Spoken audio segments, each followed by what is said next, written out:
Yo, what is up YouTube, man? Today we are testing out the new Jamal Murray signature size up in Season 8 of NBA 2K22 with a little bit of a twist. You know I like to throw in these videos every once in a while. I'm going to be testing it out on my Glitch 6'7 Max Wingspan. This build has really decent dribbling stats, but at the end of the day, it's not a point guard. It's 6'7". It is made to be a pure lockdown. But like I've said before in previous videos, if you can find dribble moves for like a 6'9", a 6'7", even maybe like a 6'10", 7-footer, it can make you more of an offensive weapon. You see with the Jamal Murray signature size up, you only need a 70 ball handle to use this move. Now that is kind of weird considering Jamal Murray is a point guard, but check it out. If you guys don't know how to do a signature size up, all you're doing is flicking the right joystick without holding RT to the opposite ball hand. You can do it diagonally up, diagonally down. It gives you some slightly different animations. With this one right here, I would compare it a lot to the James Harden one I tested out, where there are some signature size ups where they work really well comboing with other dribble moves. I would say more so with this one. This is a dribble move you can kind of just spam, stay in one spot, and get a nice speed boost out of it. Not so much the dribbling that you see most of the time in NBA 2K22, more so like NBA 2K17. I mean, you see right here, this guy, he's kind of standing back, waiting for me to make my move because I'm just dribbling up on the three-point line, get a nice speed boost to the paint, and when they do end up playing high like this guy right here, again, I'm just taking my two. I'm on a 6'7" build, not the craziest shooting stats in the world, especially because my wingspan is maxed, so if he gives me the drive, I can definitely take that all day, and the beauty is I have such great defense, I can definitely stop my opponents from getting a three on the other end. If you guys want to know my opinion on this dribble move, now usually I have a preference, you know, this is for this play style, this is for this build, but honestly, this Jamal Murray sig size up, it works well, I think, with any build. You could have this on a small point guard. You see I mistimed the dunk. He thought I was going to make it, so I ended up just getting the rebound going back up.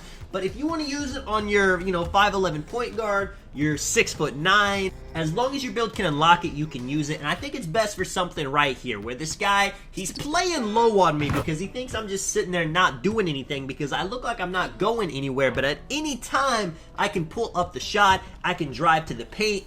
It's more so to just kind of stand there and, you know, as in the name, size up my opponent, see what move they're going to make, and base what I do off of that. Either that's a drive, that's a shot. Let me know what you guys think about this Jamal Murray move. Let me know if you guys use it. I think there were 4 new signature size up in NBA 2K22. I have tested them all out. I think I like 2 of them that I'm going to make videos on. And, you know, surprisingly, when I first looked at this one, I thought this was going to be the one I liked the least because in the animation, when you're actually checking it out in the store, you're not really moving too much. It kind of just looked too simplistic, too side to side. But after using it in game, man, this is a nice dribble move. And I think they did pretty decent comparing it to real life Jamal Murray. Speaking on him really quickly, I do got high hopes for him and the Nuggets. I feel like even though they've been one of the better teams in the league the last few years, I think they have been slept on. Everybody's more worried about, you know, LeBron James and the Lakers getting the championship. It was Kevin Durant, James Harden, Kyrie Irving, and then we got all, you know, other super teams, quote-unquote super teams. Some of them, you know, they weren't exactly super, but the Nuggets, you know, they're still young. Jamal Murray got hurt, which hurt them quite a bit, but they're primed to make something happen maybe as soon as this upcoming season.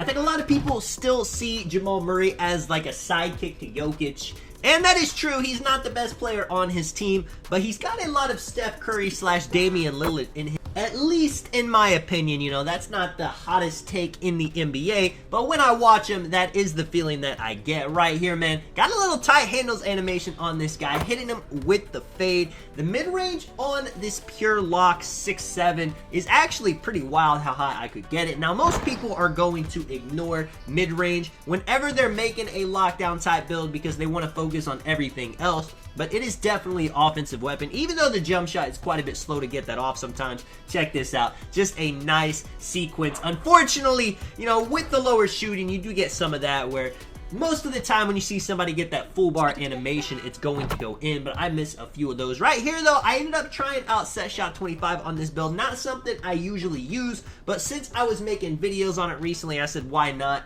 And it's tough to go back. I use slower jump shot bases throughout the year. You know, Trey Burke, Dwayne Wade, 98, Steph Curry. But now that I've been using base 3 and set shot 25 for a while, the speed difference is pretty incredible. This guy right here, you know, playing decent defense on me. It's tough when you make a mistake, though, and just give somebody a dunk. Right here, the stealing, the lockdown takeover on Little Sham God, pullback, stop. I kind of mess up right here, but I make something happen. Check this out. I try throwing a lob. It bounces off his face, and it gives me another dribble. Now, unfortunately, I wasn't able to make anything happen off of that. But if you play the 1v1 market, make sure to put on special delivery. And if you ever get the ball forced pickup, try to throw a self lob. Maybe it'll give you 2 points. Maybe it'll give you the ball back.